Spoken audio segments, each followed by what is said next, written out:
Ang mga pag-antos, ugang kasakit,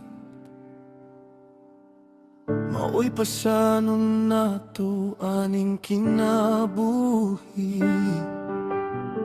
Dunay mga paglutos nga atong masinati, panayaw ka na ninyo kahadloki. Kay si Jesus ang atong hari, kinahanglan gayud kitang muagi sa mga kasakit.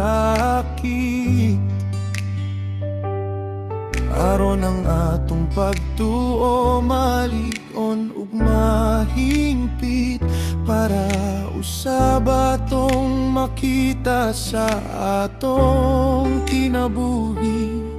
Kung misalig pa gayud kita niya sa hingpit, pusa lahutay lang kay luyoan ang tanan.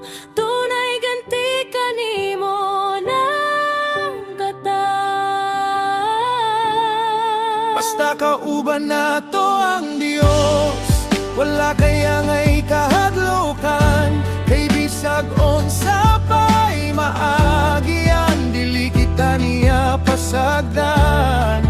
Bisan bagyo pa man ug unos ang maagian, wala kaya nga'y kahadlokan. Kay kanunay siya natong kauban.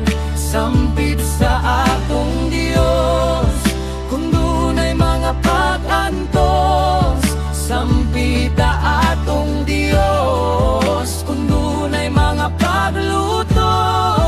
Pusa lahutay lang kay luyoan ang tanan. Dunay ganti kanimo na gatan.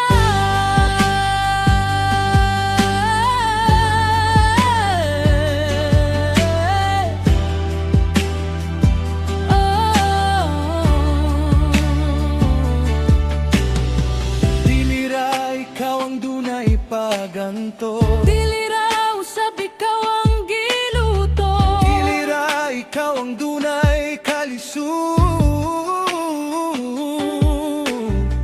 dili raw usab ikaw ang nagpasan sa krus.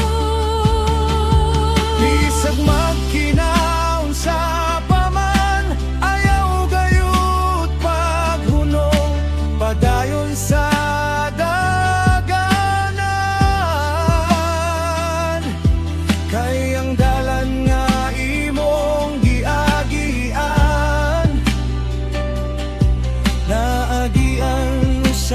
sa kadaghanan.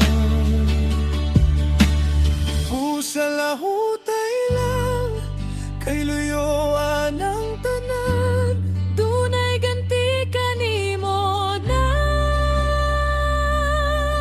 gatan. Basta kauban nato ang Dios, wala kaya nga'y kahadlokan. Kay bisag unsa pa'y maagian, dili kita niya pasagdan. Bisan bagyo pa man ug unos ang maagian, Wala kay angay kahadlokan. Kay kanunay siya natong kauban. sampit sa